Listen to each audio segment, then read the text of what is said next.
Vamos a abrir nuestras Biblias, hermanos, ahí en el libro de los Salmos.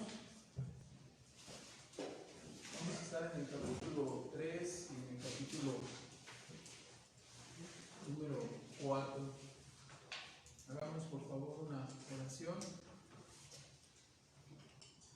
Nuestro Padre Celestial, agradecemos en esta mañana que nos has concedido adorarte con nuestros cantos, reconocer, Padre, que tú eres nuestro Dios, el único Dios verdadero. Y ahora, Padre, te rogamos que nos ayudes para tener nuestras mentes y corazones concentrados en tu palabra y que tu Espíritu Santo nos ayude enseñándonos, iluminando nuestra mente para entender y para atesorar la verdad de tu palabra, Señor. Te bendecimos y te damos las gracias, te lo pedimos, Padre, en el nombre de tu Hijo Cristo Jesús. Amén. Bueno, el día de hoy vamos a continuar aquí en el libro de los Salmos. Vamos a hacer algunos comentarios sobre el capítulo 1, el capítulo 3 y el capítulo 4. Ambos salmos presentan, como vamos a ver, al rey David en un estado de aflicción, en un estado de necesidad, por momentos en desesperación, angustia.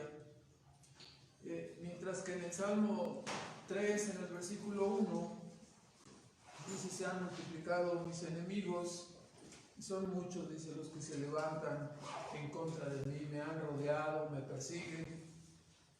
Porque esa era la verdadera situación, como vamos a ver enseguida.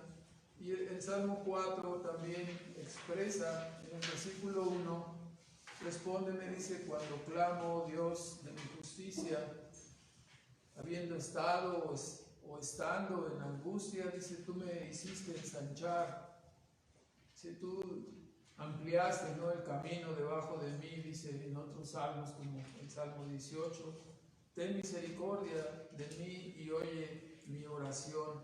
Aquí también en este salmo David expresa su agradecimiento porque Dios le ha librado de su tempestad, de su angustia, de su situación de peligro. En ambos salmos aparece entonces expresando su preocupación, angustia, temor. Y en ambos salmos termina con una plena confianza y con una seguridad completa en su Dios. En la nota introductoria del Salmo 13 nos dice que se trata de un salmo que plantea la situación específica cuando David dice: huía de delante de Absalón. Sabemos que aunque las notas no son inspiradas, hay que reconocerlo y hay que decirlo. Las notas que aparecen al inicio en los salmos son notas que han estado, cuando menos a lo que a nosotros concierne, sabemos que han estado ahí desde que fue efectuada la traducción llamada la Septuaginta, la traducción al griego, y esto fue alrededor del año 250 antes de Cristo. Entonces las notas han estado ahí. Cómo llegaron, cómo aparecieron, no lo sabemos, ¿no? Pero Dios las ha preservado ahí. Y bueno, nos damos cuenta que en este caso, en su mayor parte, en todos los casos de los salmos, coinciden con las circunstancias de que el propio salmo está hablando. También el Salmo 4 nos deja ver en el versículo 1 que hubo una situación de liberación de parte de Dios, y esto le mueve, ¿no? Dice: estando en mi angustia, o habiendo estado en angustia, tú me hiciste ensanchar. Esto le da al salmista razón para volver a invocar, para volver a buscar a Dios. Dice: óyeme en mi oración, no, respóndeme, ya que me has respondido, ya que anteriormente has estado conmigo escuchándome, ahora también te ruego que tengas misericordia de mí y escuches mi oración. Así que debemos entenderlo, ¿no? Aquí sabemos que las circunstancias pasadas, lo que pudiéramos llamar la experiencia espiritual, no podemos radicar nuestra vida en nosotros mismos, en el pasado, pero sin lugar a dudas que hay experiencia espiritual, y como hemos sido librados y ayudados por Dios en el pasado, eso nos da fuerza y confianza para seguir invocándolo y para seguir obedeciéndole. Como dice en Lamentaciones, en el capítulo 3 y versículo 23, nuevas son tus misericordias cada mañana, cada día. Siempre habrá un motivo para volvernos a regocijar, para volver a confiar, para acordarnos y que Dios está con nosotros y seguir, por lo tanto, invocándole. Dice Lamentaciones, nuevas son cada mañana tus misericordias, grande es tu fidelidad. Ahora, nos preguntamos aquí, como vamos a ver, en una introducción un poco, bueno, no muy larga, pero sí hablando, es cómo es que Absalón le causó problemas a su papá, al rey, ¿no? ¿Cómo es que Absalón se convirtió en un hijo rebelde, capaz de levantarse en armas contra su propio padre, que era el rey? Y la historia la vamos a ver en una forma breve. Es muy importante, porque aunque no creo que alguno de nosotros le vaya a poner a su hijo con ese nombre, de todas maneras hay que considerarlo, ¿no? Vamos a ver qué es lo que pasó. No es el nombre, es evidentemente la persona. La historia de cómo Absalón se convirtió en un hijo rebelde, en un problema, comienza cuando David, siendo rey y ya en Jerusalén, porque había reinado primero en Hebrón 7 años y medio, y después trasladó el arca a Jerusalén, y después comenzó a reinar ahí. Dice que estando una tarde, nos comenta la escritura, primera, segunda de Samuel, nos hablan de que estando en una tarde en su casa, en el terrado, miró a una mujer, todos conocemos la historia, que se llamaba Betsabé, y que esa mujer se estaba bañando, no tenía cortina, supongo, ¿verdad? Entonces él la estaba observando y la codició, la miró y la codició, aunque esa era una mujer casada con Urías Heteo, y finalmente la tomó. Después sucedió que ella quedó embarazada, y entonces ahí viene más maldad todavía, ¿no? Un pecado nunca llega solo, son como racimos de uvas, son como racimos de mangos, vienen un montón, ¿verdad? Entonces, después de ese pecado, él trató de tapar su falta, el rey David, mandando a traer al esposo de Betsabé, Urías Heteo, y con la idea de que viniera y estuviera en su casa, y entonces dice, bueno, estuvo con su mujer y ya queda tapada la falta, ¿no? Nadie se va a fijar en 1, 2 o 3 semanas. Ya ven que siempre nacen 7 mesinos o cosas así, ¿no? De 8 meses, o ya no me meto más en esas ideas. El punto es que no salieron las cosas porque Urías Heteo era temeroso de Dios. Urías Heteo dijo, no, dice, ¿por qué no huiste a tu casa? Dice, ¿cómo? Estando en guerra y estando mis compañeros, y yo voy a llegar y comer y cenar y estar en mi casa con mi esposa. Dice, no vive Jehová que yo no voy a hacer eso. Entonces le salió respondón el asunto a David, ¿verdad?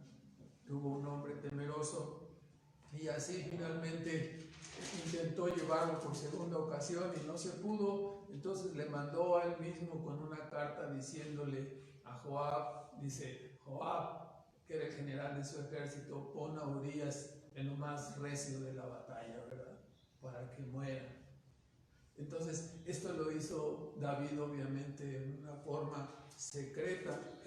Sin embargo, nos dice, sin perder ahí salmos, vea 2 de Samuel 12, 2 de Samuel 12, nos dice y nos muestra cómo Dios es omnisciente y todopoderoso, omnipresente, y Dios sabía todas las triquiñuelas y las cosas que David estaba haciendo, y así que le manda al profeta Natán Y dice en 2 de Samuel 12, en el versículo 10, por lo cual dice, toda vez que tú tomaste a la mujer de tu prójimo, le platicó una alegoría con una oveja y como uno que teniendo muchas, cuando llegó uno de camino a su casa, en lugar de tomar una de sus ovejas, tomó la corderita de aquel que solamente tenía una sola, ¿verdad?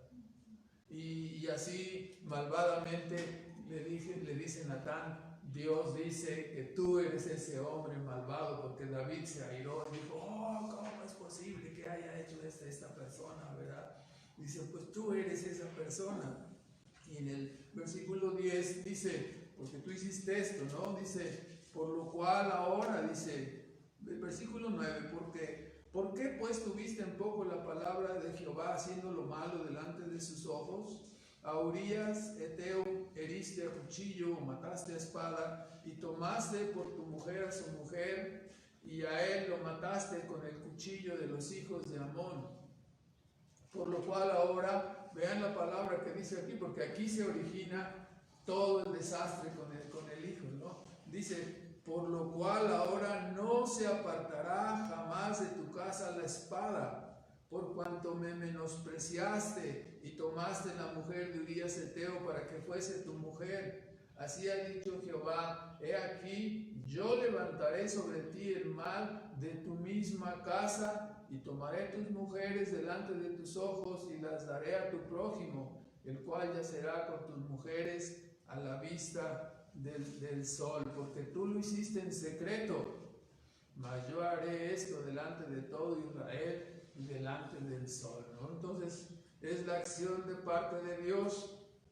Lo notamos, ¿no? Todas las cosas que vinieron sobre David y que vamos a ver, entre ellas la sublevación de Absalón, se debieron a su propio pecado. Enseguida empieza la narración, ahí desde 2 de Samuel capítulo 13 en adelante, empieza la narración. El hijo mayor del rey, Amnón, su primogénito, se enamoró de una de sus medias hermanas, una hermana de Absalón. Y resulta que dice que tenía un amigo, ¿no? Que se llamaba Benaía, y ese Benaía le aconsejó, dice, no, pues fíjate enfermo, ya conoce usted la trama, ¿verdad? Y pídele al rey que mande a su hija, y ya va, siguió el consejo de ese, entre comillas, no hay que señalarlo, de ese amigo, ¿sí? Porque hay muchos amigos y muchas comadres y compadres, ¿no? que nos dan consejos, como lo que estamos escuchando. Que le dijo, no, bueno, si en lugar de reprenderlo, ¿no? Ella es tu media hermana, ¿cómo te atreves a pensar y a poner tus ojos en ella? No, en lugar de hacer eso, le animó a la maldad. Qué terrible, ¿no? Y así Amnón engañó a su padre, engañó a su hermana y propició un encuentro fingiéndose enfermo y acabó abusando de su propia media hermana. Y nos dice 2 de Samuel 13 en el versículo 21, luego que el rey oyó todo esto, estaba muy enojado, ¿no? Se enojó mucho. Y hay que notarlo, ¿no? Se enojó mucho, pero la realidad es que no hizo nada. O sea, y uno se pregunta qué tenía que haber hecho. Bueno, estando bajo el Antiguo Testamento, nos dice Levíticos 20, en el versículo 17, que aquel que tomare a su hermana debería ser muerto. Pero David escondió las manos, ¿no? No hizo nada. Se enojó mucho, pero no hizo nada. A veces así nosotros nos ponemos colorados, nos sale humo por las orejas y echamos también humo por la nariz, pero no hacemos nada, no corregimos las cosas, no enderezamos, ¿sí? No, es posible, no siempre cuentas la misma historia. Tenía yo un primo que era muy malvado y llegaban a la casa a visitarlos. Y entonces llegaban las personas y se sentaban allí en la sala, y acostumbrado a usar esas botas picudas, ¿no? Entonces llegaba y ¡pam!, le daba una patada en la espinilla, y era una de las visitas, y ¡ay, pobrecito! ¡Ay! pero no hace nada con sus hijos latosos y malvados, ¿no? O sea, no los corrigen. Y luego cuando se subleven, cuando hagan sus maldades, no les sorprenda, ¿no? Si usted no le corrigió cuando dio sus patadas ahí a las espinillas de las visitas, o les echó el refresco encima, ya saben, ¿no? Entonces, así David se enojó mucho con Amnón, pero no hizo nada. Él era digno de muerte. ¿Qué haría usted, no? Si su hijo comete un homicidio, ¿lo escondería en su casa para que no entre en la cárcel? ¿Qué haría? ¿Sí? Nos debemos de fijar, ¿no? Tenemos que temer más a Dios que a los hombres, ¿no? Tenemos que amar más a Dios que a los hombres. ¿Qué cuenta daríamos delante de Dios si ocultamos al homicida? Se trata de nuestro hijo, se trata de otra persona, ¿no?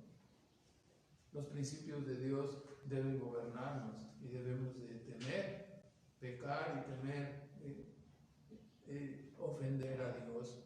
Luego de esto, Absalón, que era hermano de Tamar, la muchacha que fue abusada, no se quedó ahí, ¿no? Conspiró y estuvo maquinando, y después de conspirar, resulta que se le ocurrió hacer una comida e invitar a todos sus hermanos y al rey, ¿no? El rey dijo, no, yo no puedo ir, pero deja ir a mis hermanos, y le estuvo insistiendo hasta que dejó ir a todos sus hermanos, entre ellos a Amnón. Y él ya había planeado, ¿no? Cuando estén comiendo ahí y cuando Amnón esté alegre por el vino, entonces a sus criados les dijo, sobre él, y lo mataron, ¿no? Y así terminó la vida de este abusador, que escabulló la ley, ¿no? Y que fue protegido erróneamente en su propia casa, pero que Dios le trajo el castigo, ¿no? Desde el cielo llegó hacia él, ¿no? Entonces, obviamente Absalón conspiró contra su hermano. Después de esto huyó, se convirtió en homicida. Entonces, ¿qué debía ocurrir con Absalón? Que fuera entregado y también muerto, ¿no? Entonces, él se escondió, dice que se fue a Gerar y estuvo ahí por 3 años. Y dice Primera de Reyes, capítulo 1, en el versículo 5, nos acordamos en esta parte, como en versículos 5 y 6, aunque esto sucedió un poco después con el cuarto hijo de David, que era Adonías, y Primera de Reyes 1:5 nos dice que este cuarto hijo, Absalón era el tercero, Adonías era el cuarto, Adonías. Dice, entonces Adonías, hijo de Agit, se levantó diciendo, yo reinaré. E hízose de carros y de gente de a caballo, y 50 hombres que corriesen delante de él. Y nos dice la nota en el versículo 6, y su padre, o sea, aquí está otro hijo de David rebelándose contra él, aunque ya David era viejo, ¿no? Y este hombre quería tomar el lugar, dice, pero su padre nunca lo entristeció en todos sus días con decirle, ¿por qué haces así? Y también era de hermoso parecer. Ustedes recordarán que David dice que era rubio, ¿sí? y de hermoso parecer, ¿no? Entonces Absalón era un muchachote, probablemente sus caireles dorados, ¿no? Cayendo, su pelo se lo cortaba cada año, para envidia de algunos de nosotros, ¿no? Entonces tenía mucho pelo, y dice que tenía bastante, ¿no? Entonces, y era de hermoso parecer, y entonces había lo engendrado, dice, después de Absalón, él era entonces Adonías el cuarto, y se nos hace notar aquí que Adonías no fue disciplinado, no fue entristecido por sus padres, ¿no? Aparentemente, como hoy en día algunos piensan, que no deben ponerle la mano encima a sus hijos, que no deben ir con la vara sobre ellos, ¿no? Para detenerles y estorbarles. Pero aquí estamos viendo lo que sucede. Aquí estamos viendo lo que sucede. No solamente vemos a Absalón rebelde, el tercer hijo, pero el cuarto hijo también, ¿sí? Y si pensamos en Amnón, que era el primogénito, ¿recibiría disciplina? No, estaba suelto a sus pasiones, no le importaba si pasaba una escoba o pasaba su media hermana, ¿verdad? Se iba encima de ella.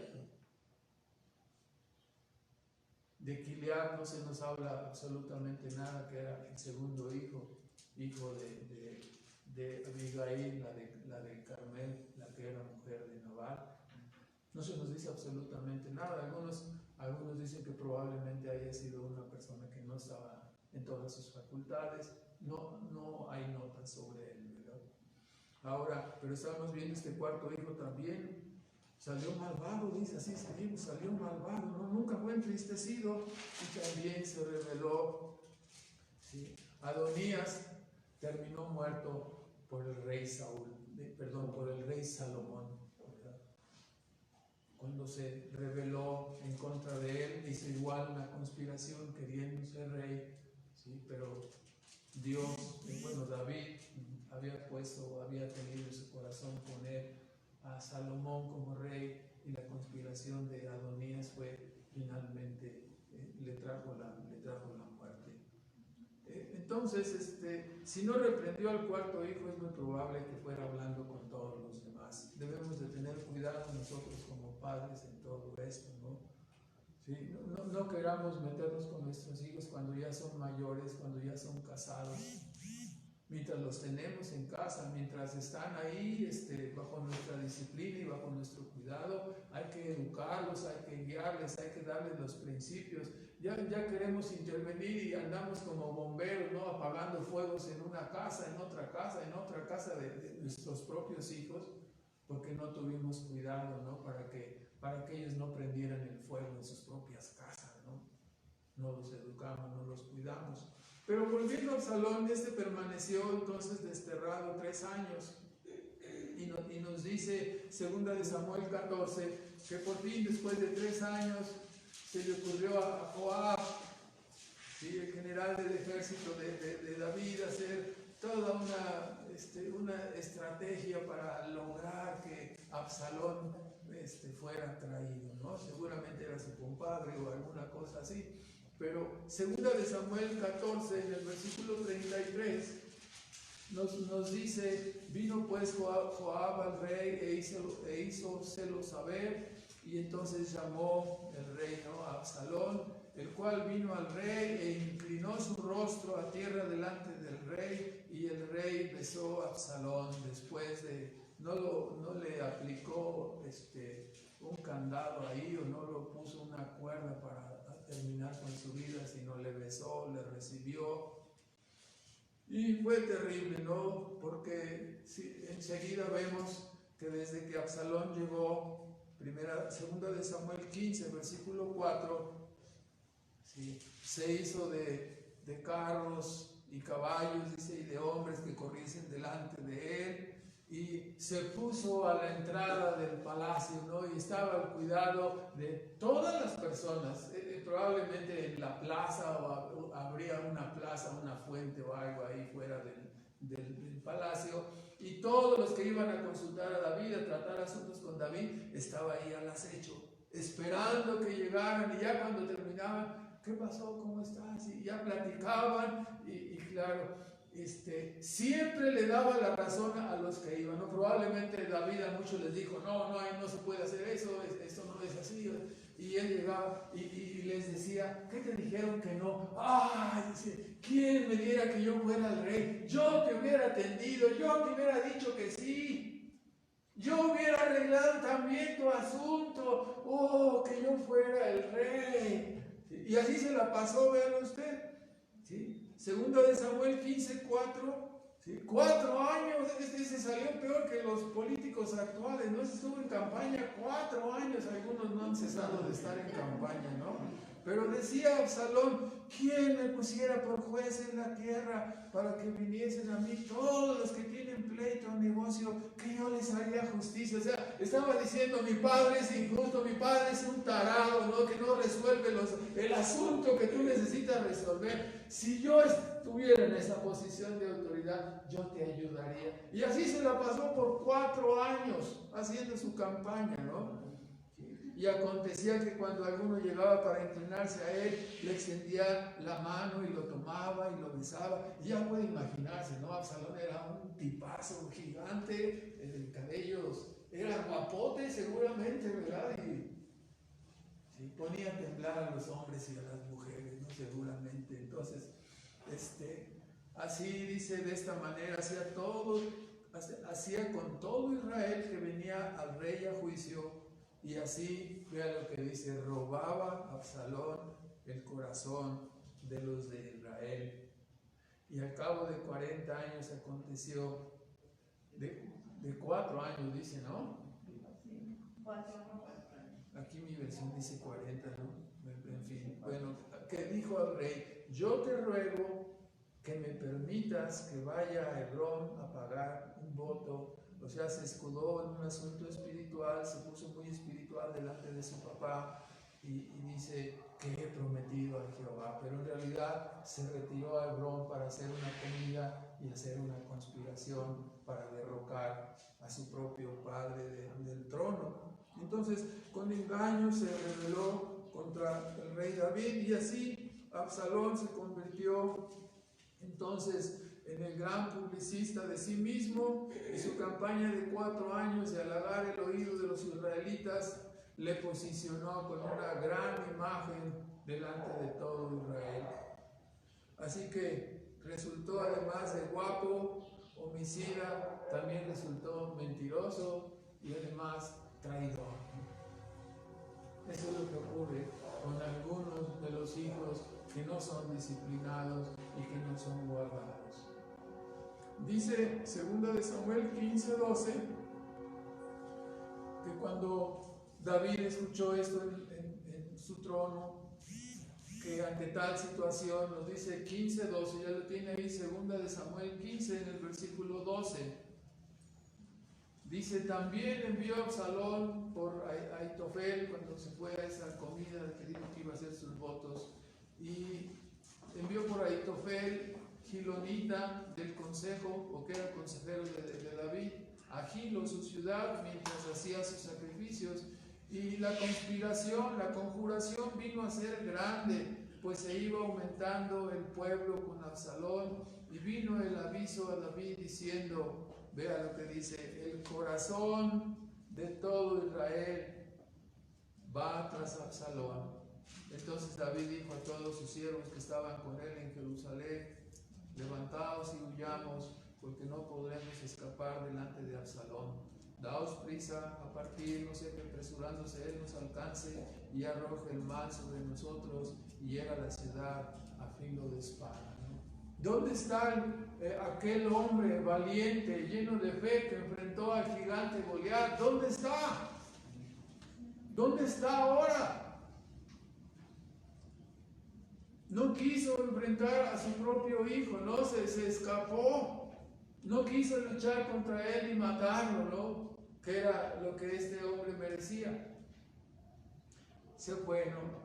2 de Samuel 15:30 nos dice: se fue con su gente, mucha gente estuvo con él. 15:30 dice: subió David la cuesta de las olivas y subióla llorando, llevando la cabeza cubierta y los pies descalzos, abatido, no por la tristeza, abatido por lo que estaba ocurriendo. Todo el pueblo que tenía consigo cubrió cada uno su cabeza y subieron llorando, así como subían, dice. Entonces, por si esto fuera poco, en 16:7, por favor, nos encontramos ahí con una persona resentida, que vamos a ver enseguida, ¿no? Que era Simeí. Dice en el versículo 7, 16:7 de 2 de Samuel, se aparece este descendiente de la casa de Saúl, resentido, ¿no? Todavía de la muerte de Saúl, ¿no? Que era de su parentela. Entonces Semeí, maldiciéndole, le dijo: fuera, fuera, varón de sangres, hombre de Belial, ¿no? Hombre sanguinario, hombre de Satanás, le estaba diciendo, ¿no? Jehová te ha dado el pago de toda la sangre de la casa de Saúl. Tú no deberías estar allí en el trono, ¿sí? En lugar del cual tú has reinado, mas ahora Jehová ha entregado el reino en mano de tu hijo Absalón. Hete aquí sorprendido en tu maldad, porque eres varón de sangre, no varón perverso. Entonces, fuera, hombre sanguinario, ¿no?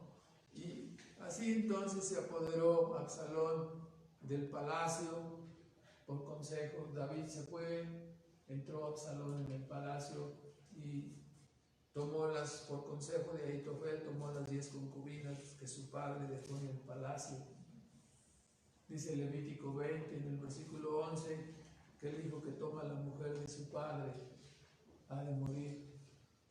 Entonces, además de todo lo que hemos escuchado de Absalón, conspirador, mentiroso, lleno de triquiñuelas, era homicida, ¿no? Mató a su hermano Amnón, y vemos todas estas cosas. Evidentemente,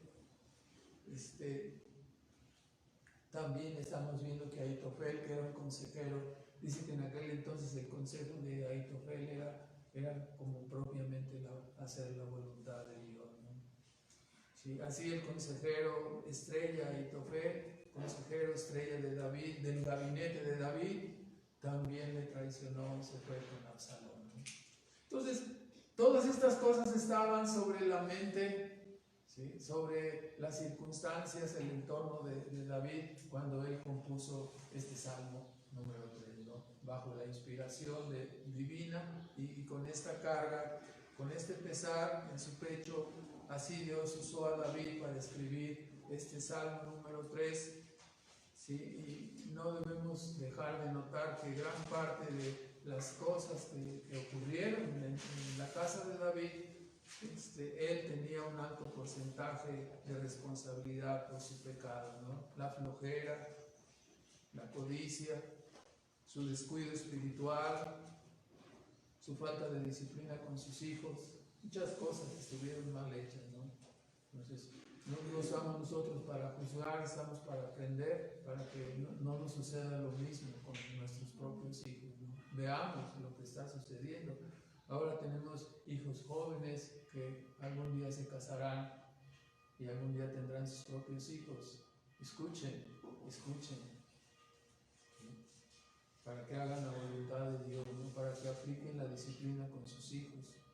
Ahora, veamos pues directamente en el Salmo 3, pasamos ahora comentándolo en una forma breve, ¿sí?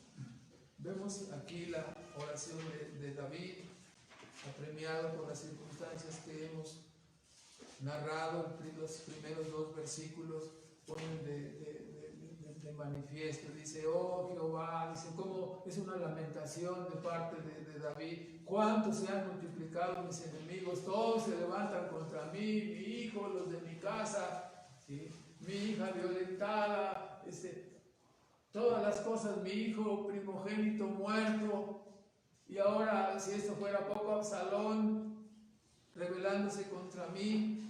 Y viene Simeí, ¿no? Cuadra perfecto con el versículo 2. Muchos dicen de mi vida: no hay para él ayuda en Dios. Hombre sanguinario, Dios no te va a sacar, Dios te va a matar, te está dando el pago de tus hechos. Terrible, ¿no? Absalón venía con 200 hombres, pero el informe como hemos visto, de que la conspiración había crecido, ¿sí? La voz de Simeí resonaba, ¿no? Aquí en este versículo 2, ¿no? Hombre sanguinario, Dios te ha dado el pago. Dice, no hay para él ayuda en Dios, ¿verdad? Un corazón sensible como el de David fue evidentemente lastimado por estas palabras, ¿no? En el versículo 3, él se vuelve hacia Dios, ¿no? ¿Sí? Invocándolo, dice, o sea, todos están pensando mal contra mí, seguramente, o sea, yo he hecho mal, ¿no? Pero dice, tú eres mi escudo, Señor, tú eres mi protección. Con mi voz, dice, clamé a Jehová, y él me respondió desde su monte santo, ¿no? ¿Sí? Aunque los hombres lo juzguen y lo malinterpreten, no obstante, su único refugio y su gloria era su Dios, ¿no? En él estaba anclada su alma. ¿Por qué es así? Porque David era un creyente, no era una persona perfecta, era una persona pecadora, pero su alma estaba anclada con Dios, ¿no? ¿Sí? Él estaba reconciliado con Dios, era una persona que se aferraba a su Dios. Y en segundo lugar, porque aunque David era un pecador, hay que decirlo, tocante a los acontecimientos y el complot urdido por Absalón, esta era una acción infame en contra de Dios y en contra de David, en contra por parte de Absalón, en contra de su padre, ¿no? Entonces, en ese sentido, él era inocente, ¿no? Es decir, lo que Absalón estaba haciendo estaba muy mal, ¿verdad? ¿Sí? Entonces él clama a Dios, alzó su voz a Jehová, y por supuesto vemos que él se dio por escuchado, ¿no? Tan se dio por escuchado que esa es la sensación cuando oramos. Y como dice el apóstol Pedro, no echar todas vuestras cargas sobre Jehová, no sobre Dios, porque Él tiene cuidado de nosotros. Entonces nosotros descansamos. Es el sentido, ¿no? Yo clamé a Jehová y Él me respondió. Yo tuve calma, o sea, más que un desahogo, más que una catarsis. La oración significa un acto de fe, ¿verdad? Es un acto de fe del creyente y se sabe escuchado y se sabe respondido de parte de Dios. Es el consuelo de la fe que puede descansar en la voluntad soberana. O sea, todas estas cosas han sucedido, todas estas cosas se han venido, se han agolpado contra mí, no obstante, estoy en tus manos, ¿no? Hágase con mi vida lo que tú quieras. El versículo 5 hasta el 8 estaba David entonces con confianza delante de Dios, y esa noche dice, me acosté y dormí y desperté, dice, porque Dios es mi sustento, ¿no? El Señor me sustentaba. Al amanecer su confianza en Dios está restaurada, ¿sí? Obviamente desde el momento en que pudo acostarse y dormir, ¿no? Hay personas que por un problema menor de los que estamos hablando, se les va el sueño y ya no pueden dormir en toda la noche, ¿verdad? Pero David dice, se acostó y durmió, ¿no? Descansó en Dios, ¿sí? Su oración de confianza a Dios le trajo eso en su corazón. Su confianza estaba firme. David durmió bajo las alas de la protección divina. Y así podemos ver que la cama, ¿no? Nuestra querida cama, además de ser un lugar de descanso, también se convierte en muchas ocasiones en un lugar de reflexión, en un lugar de meditación, ¿sí? Y a través de la oración, ¿no? En un lugar donde nos podemos levantar finalmente confiados y seguros, sin temor, ¿sí? Aferrados solamente a Dios. Aunque vengan y me rodeen 10,000, ¿no?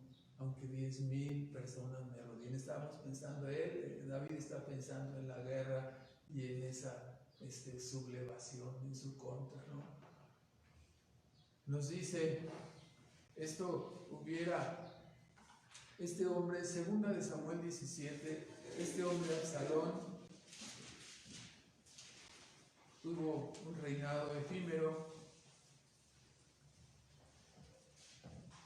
¿Por qué? Porque el consejo de Ahitofel dice, segunda de Samuel 17, 14,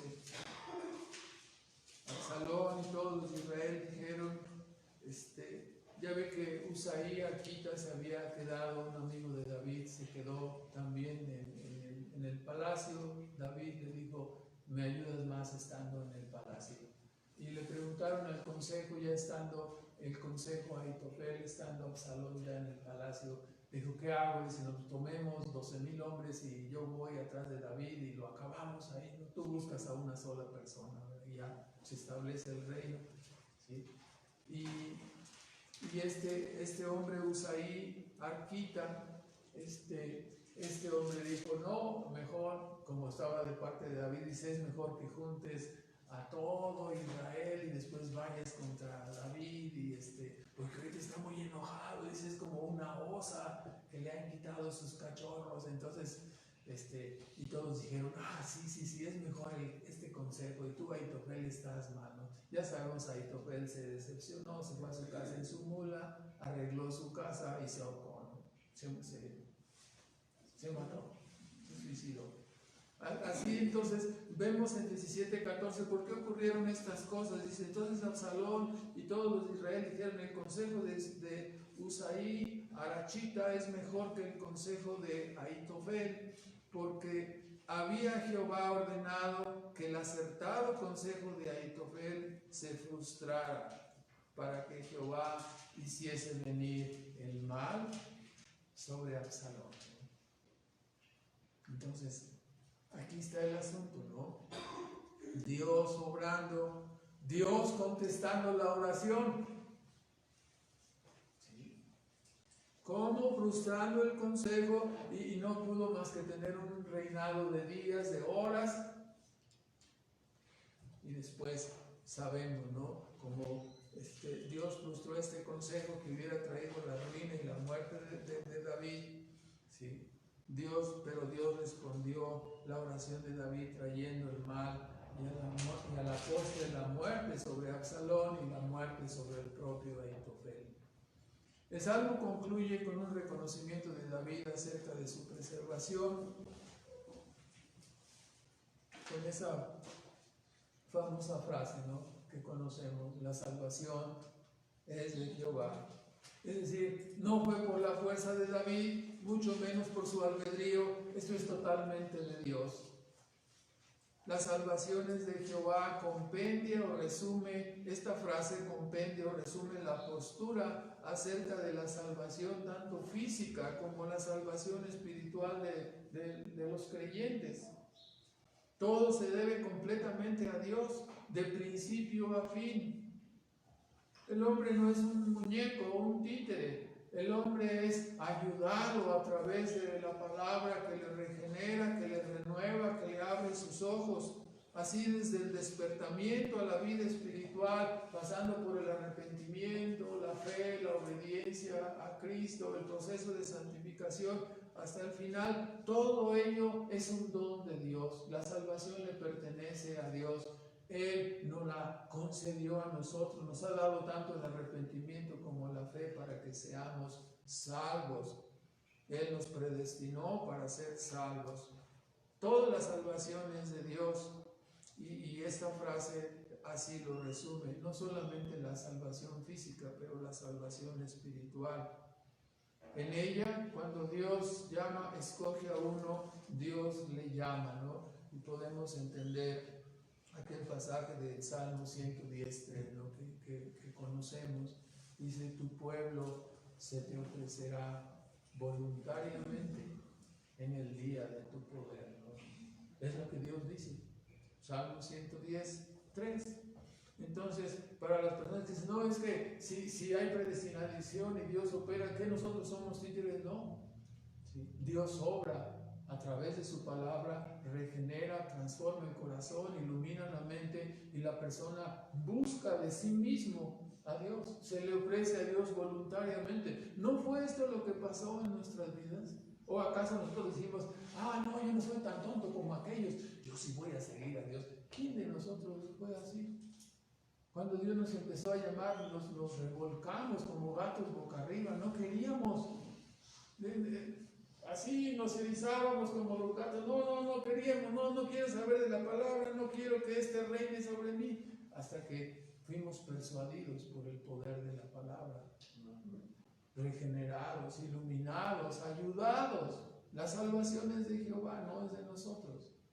Cuando nosotros de nosotros mismos buscamos a Dios, es porque Él ya primero obró en nuestros corazones. De otra manera, jamás le hubiéramos buscado, ¿verdad?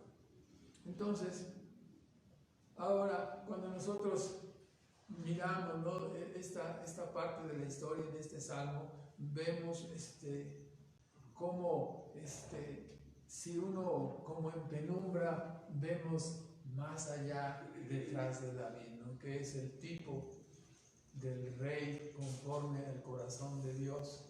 Y digo el tipo, ¿no?, porque el antitipo sería nuestro Señor Jesucristo, ¿no? Y lo vemos al verdadero rey ungido, de quien David solo era el tipo. Vemos a Cristo, a quien rodearon y mataron sus enemigos, y habiendo dormido, ¿sí?, se levantó con victoria al tercer día, y confirmando así su victoria sobre el pecado, el mundo y Satanás, y asegurando para nosotros una salvación eterna, ¿no? A Él le pertenece la gloria y el honor por la salvación.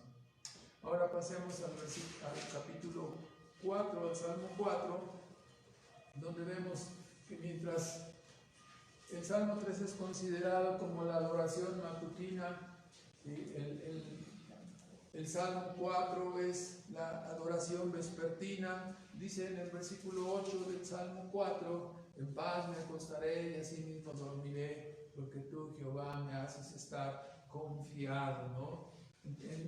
Entonces, me haces estar confiado, me haces vivir confiado, ¿no? La versión 60, la versión antigua dice me haces estar confiado, o la versión 60 dice vivir confiado. Por supuesto, este par de salmos nos dejan ver que el creyente verdadero ha de ser un adorador de Dios.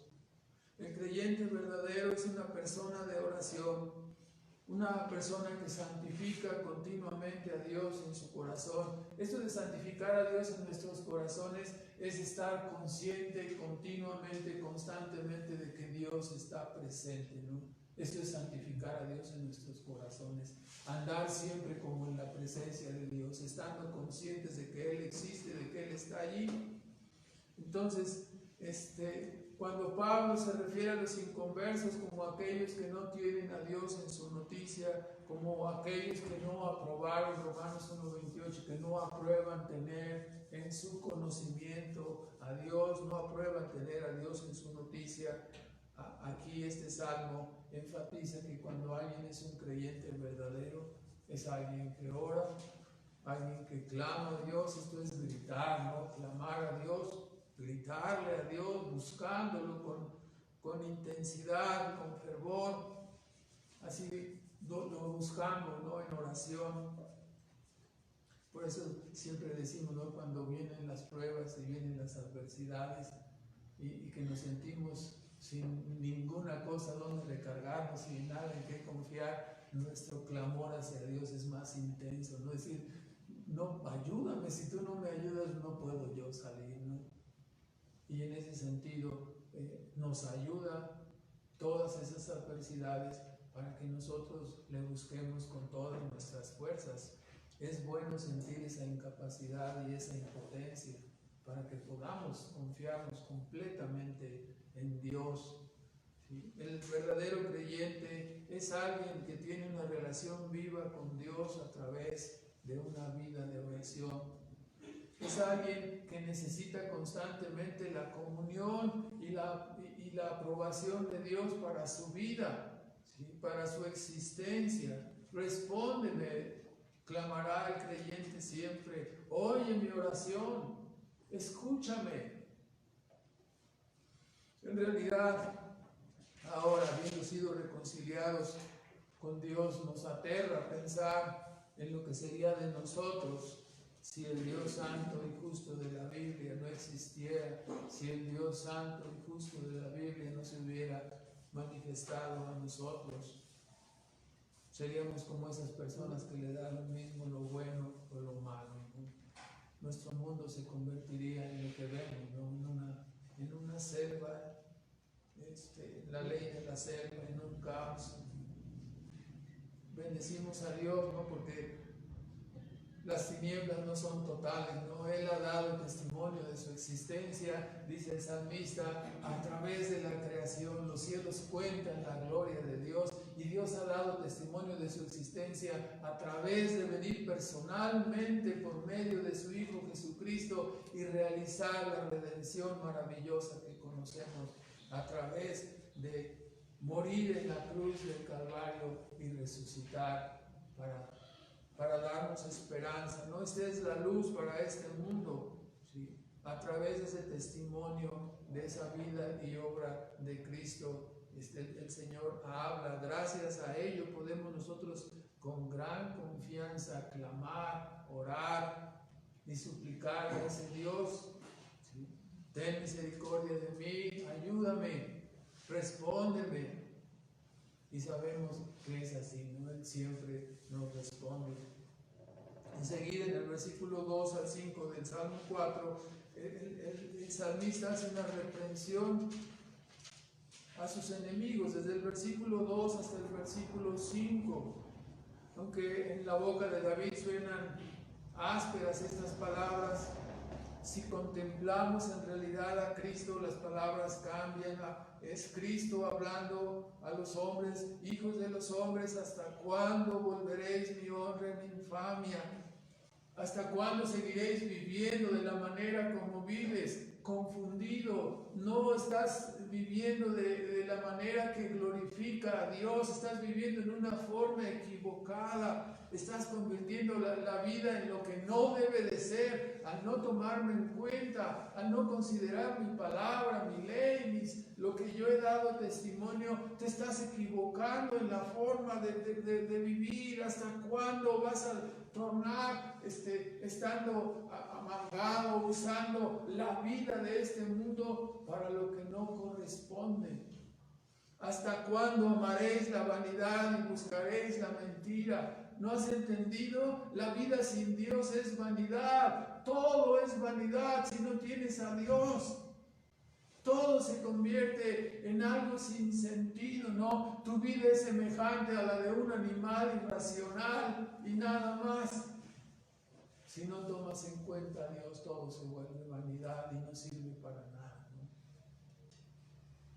Entonces, el hombre sin Dios ha perdido la brújula, se ocupa de la mentira en lugar de la verdad, prefiere la embriaguez, el pecado, los placeres mundanos y libertinos que la verdad de Dios. Entonces Dios dice, versículo 3, sabed que Jehová hizo apartar al pío para sí. Jehová oirá cuando yo a él clamare. Aunque ustedes se burlen y no lo consideren así, esta es la verdad. Dios ha escogido al piadoso para sí, para su gloria.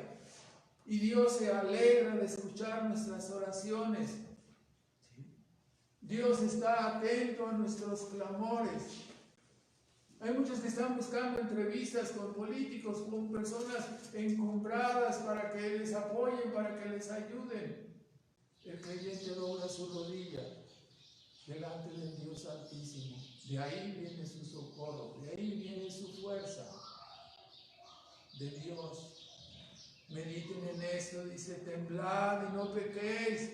Considerad en vuestro corazón, versículo 4, sobre vuestra cama, y desistid del pecado, arrepentidos, desistid, no sigáis en ese camino. Examinen su propia conciencia, ella les dirá que su estilo de vida apartado de Dios está mal y que deben volverse. Desistan, no continúen. Vuélvanse a Dios, es lo que está diciendo el salmista. Ofrezcan sacrificios de justicia y confíen en Jehová. La vida piadosa, ¿sí?, en el tiempo de David consistía de una persona que efectuaba los sacrificios por sus pecados, de una persona que iba a ofrecer el animal y ponía su mano confesando sus pecados, transmitiendo sus pecados a él, y el animal era muerto. Era una vida religiosa así, era la manifestación de una vida piadosa. Entonces, en lugar de esa vida de pecado y de maledicencia, practiquen la justicia, vengan a la fe, a la obediencia de Cristo. Y como estaba diciendo, cuando un israelita ofrecía un sacrificio, estaba prefigurando la obra de Cristo. Se verificaba una imputación del pecado al animal sacrificado, una sombra de lo que Cristo vendría a hacer, ¿no? Cargando con nuestros pecados e imputándonos su justicia. Si el sacrificio era correctamente ofrecido, tipificaba o miraba en lo que Cristo haría en el futuro. Esto manifestaba una relación correcta de fe con Dios de parte de la persona que ofrecía el sacrificio. Por eso el salmista dice, ofrecer sacrificios de justicia y confiar, dice, en Jehová. Después termina el Salmo diciéndonos, versículo 6, un contraste entre la verdadera bienaventuranza del piadoso, ¿sí? En contraste con la más alta bienaventuranza, ¿no?, que pudiera decirse para los hombres inconversos, ¿no? Muchos de ellos dicen, ¿no?, ¿quién nos mostrará el bien? ¿No es esta la excusa que muchos presentan? ¿Sí? No es yo sí quiero portarme bien, yo sí quiero vivir bien, pero ¿cuál es la religión verdadera? No sé cuál. Hay tantas religiones que no sé, ¿no? Y siguen en el pecado, ¿no? Solamente es un pretexto. ¿Sí? Muchos hombres dicen, ¿quién nos mostrará el bien? Ya fui a la iglesia y vi, pues, lo que vi fue personas hipócritas. Entonces, mejor voy a seguir con mi vida, ¿verdad? Y así se escapan. Muchos dicen, ¿quién nos mostrará el bien? Y el salmista en su oración dice, Señor, levanta tu rostro delante de nosotros, ilumínanos, haz la obra en nuestros corazones para que entendamos, para que comprendamos. Nosotros no podemos convencer a nadie. ¿Sí? El salmista dice, solamente les puedo decir que el gozo que tiene un creyente es mucho, mucho más que el gozo que tienen aquellos que están disfrutando cuando acaban recién de levantar la cosecha de sus 8,000 hectáreas, ¿sí? Y se compran los carros de contado, sus grandes camionetas, mejor que cuando ellos, dice, disfrutan de su mosto, de su vino, de sus borracheras. La felicidad que tiene un creyente es eterna, es para siempre. En nada es comparable la más alta de las bienaventuranzas temporales que este mundo ofrece, ¿no? Como el éxito, la riqueza. Entonces, aún nosotros disfrutan la vida. Dicen, no, es que yo voy a la disco y voy acá a estos paseos y para disfrutar la vida. Uno tiene derecho a disfrutar la vida, ¿no? Entonces, el siervo dice eso, ¿no? Y Dios no existe, no, Dios está contento con lo que yo estoy haciendo, yo soy una buena persona. Esa es la idea de todos, ¿no? En el mundo. Un grave error. Vistos a la luz de la ley de Jehová somos pecadores indignos. Y tenemos que decir, hermanos, nuestro gozo. O sea, cuando tú, hermano, tú que dices ser un creyente, andas con tu jetota en la calle, cuando andas con tu jetota en el trabajo, cuando tú, ama de casa, estás con tu jetota ahí en la casa, o tú, hermano, vas a trabajar con tu carota, molesto, no estás dando la mejor imagen de lo que un creyente es. No estás dando la imagen. Si Dios te ha regenerado, si Dios te ha salvado, es algo maravilloso, es algo que sobrepasa todo lo que hay aquí en este mundo. Deberíamos tener gran contentamiento, gran felicidad en nuestras vidas por haber sido reconciliados y perdonados. Mucho más que el gozo que ellos tienen cuando están en sus borracheras y en sus diversiones, ¿no? Llenos de móstoles y llenos de vino. La alegría de los creyentes es mayor que la de los hombres en el tiempo de la cosecha y en el tiempo del vino. El creyente, dice el versículo 8, ha encontrado en Cristo la verdad de la vida. ¿Sí? Por lo tanto, dice, me acostaré en paz y así dormiré. ¿Por qué? Porque tú, Jehová, me haces estar satisfecho, feliz, me haces estar confiado. Su alma está satisfecha en una relación viva con Dios. Por ello su vida es de confianza, de sencillez. Ni la preocupación ni el afán le consumen. Descansamos en los brazos eternos de nuestro Salvador. Terminamos con unos comentarios. En primer lugar, hermanos, es bueno mirar a David en angustia y aflicción, porque así podemos vernos a nosotros mismos a veces, ¿no es cierto? Vemos la vida de un creyente perfecto, decimos, no, vemos la vida de David lleno de aflicciones, preocupaciones, y así también está nuestra vida. No somos aquellos grandes hombres de fe, ¿no? Por lo general somos más bien frágiles y débiles, preocupones, angustiados, como aparece aquí David, ¿no? Podemos entonces aplicar los mismos remedios que le sirvieron a David. La confianza en la grandeza de Dios. Podemos aplicarlo para nosotros. Podemos aplicar la confianza en liberaciones pasadas, la experiencia espiritual pasada que tenemos vale.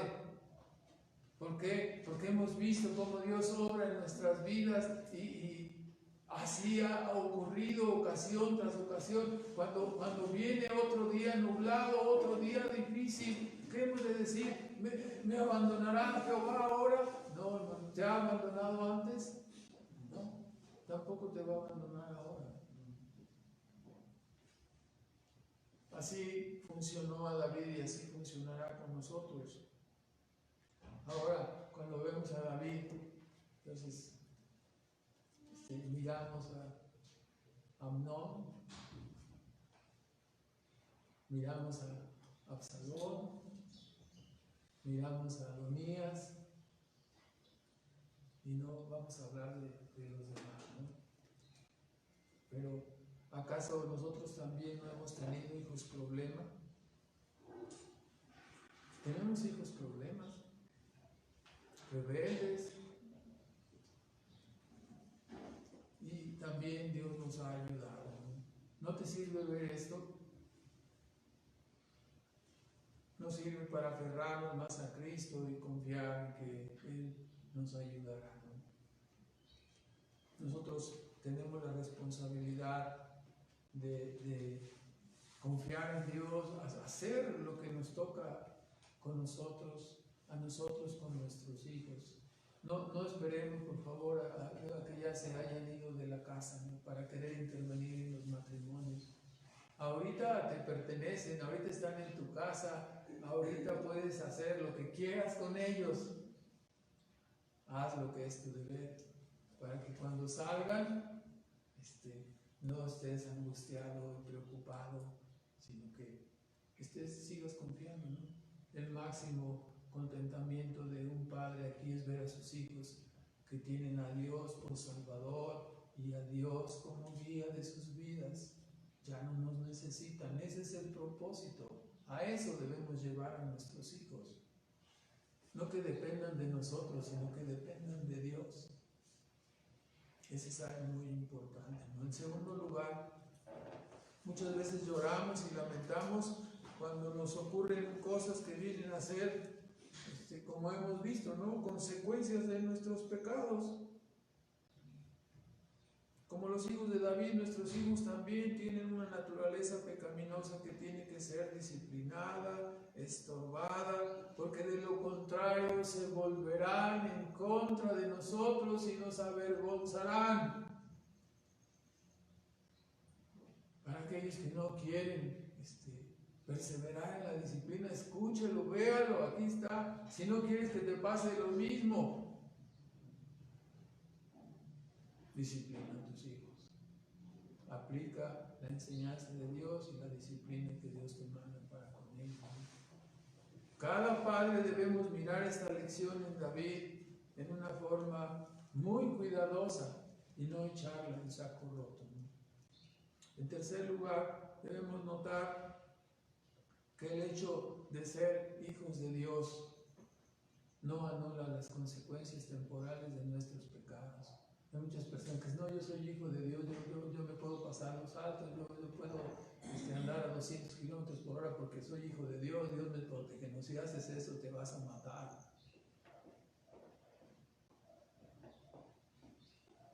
La salvación no nos libra de las consecuencias temporales de nuestros pecados.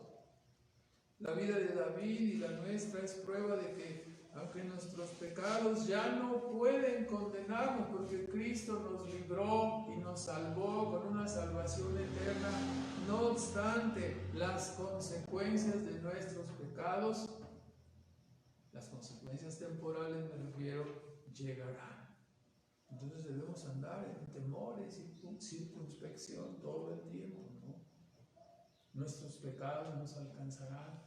Si no lo creemos, viva de una forma disipada, suelte las riendas, deje que déle gusto a la carne y verá lo que va a pasar. Se va a acordar y quizás tendrá que lamentarlo con la perdición de alguno de sus hijos, de su propio matrimonio y de muchas otras cosas más que pueden suceder.